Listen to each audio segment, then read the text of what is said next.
Ayun good morning Pilipinas. May sumugod sa atin, no, 10 oras ng gabi. Kaya dito na sila natulog. Ayan, siyempre. Kasi puno na tayo dito. Ayan, dito puno rin. Kaya dito sila natulog. Okay lang ba tulog nyo dyan? Okay lang po, Idol. Ayan, pumunta sila dito kasi hinahanap niya yung asawa niya. Ayun, mananawagan siya sa mga tao dyan, kung mga followers natin dyan sa El Nido, sa Itayo, kung saan nandito sa Palawan, nilalap niya asawa niya kasi umalis daw. Iniwan yung bata ko, hawa naman, sino mo, ito, ano pangalan nito? Nunoy. Nonoy, no? Si Nonoy, no? Sige, manawagan ka. Dito pa ako ngayon sa ni Bugito at saka ni Idol Bugita. Nabili ng tulong. Kasi kawawa yung mga bata. Iniwanan ng asawa ko na igyasa sa yung pira. Pero pag-usapan lang sana mabuti. Kasi kawawa yung mga anak namin eh. Kaya napunta ako dito sa bahay nila Idol Bugito at saka ni Bugita. Nangyay ako ng tulong. Sana kung sino hatala kay Mimi, sa asawa ko, na hanapin ko siya, huwag lang siya matakot. Hindi na ako sa kanya galit. Yun lang ang ano ko kay, kasi na, kawawa yung mga anak namin eh. No, ganito, paano ako makapagtrabaho nito pag ito yung mga anak ko? Hindi ako magtrabaho nito. Maliit pa yung mga bata, pinahanap siya palagi. Kaya, sabi sa akin, Idol Bugito at saka ni Bugita na tulungan nila ako para mahanap ko yung asawa ko. Wala mo akong pera, hindi na ako nakapagtrabaho eh.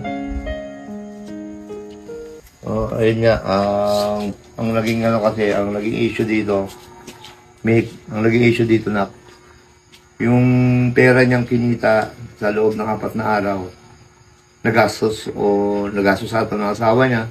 Ngayon, kung nagastos niya yun ng asawa mo, anong masasabi mo sa asawa mo? Kaya may hanap yung pera.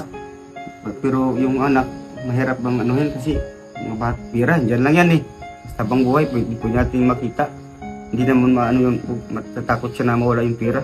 Kaya ko yung anuhin, kaya ko pa rin ibalik yung pera na yun. Basta mag-uwi lang siya. Kasi yung para lang sa mga anak namin, maliliit pa. Hindi makapagpanganap buhay yung makanap buhay. Pag nandito yung mga anak ko, huwag siya matakot, kaya ko mahanap yung pera na yun. Kung nagkasaya yung pera, di pag-usapan lang namin mabuti. Sana mag-alis na wala mo lang paalam, hindi na kami nag-away. Hindi na sinaktan. Gusto ko lang na, dawagan ko lang na magbalik na lang siya. Kung siya magbalik, hanapin ko lang siya. Patulong ako sa kanila, Idol. Umalis pala siya bigla. Umalis bigla. Umalis bigla. Ang pinag-iisipan niya dito na dahilan ng babae, ng asawa niya, si May,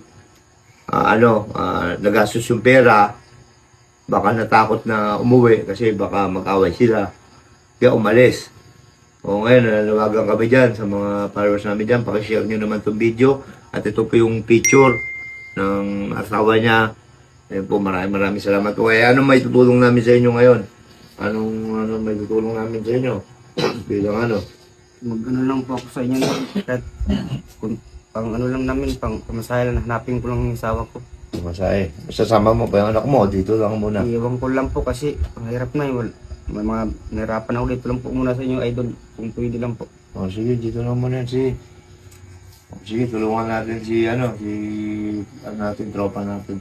Taga-isla po siya, taga-pali. Ayun lang po, pakishare ng video. Andyan po yung picture. Maraming salamat pagbigay alam niyo po kagad sa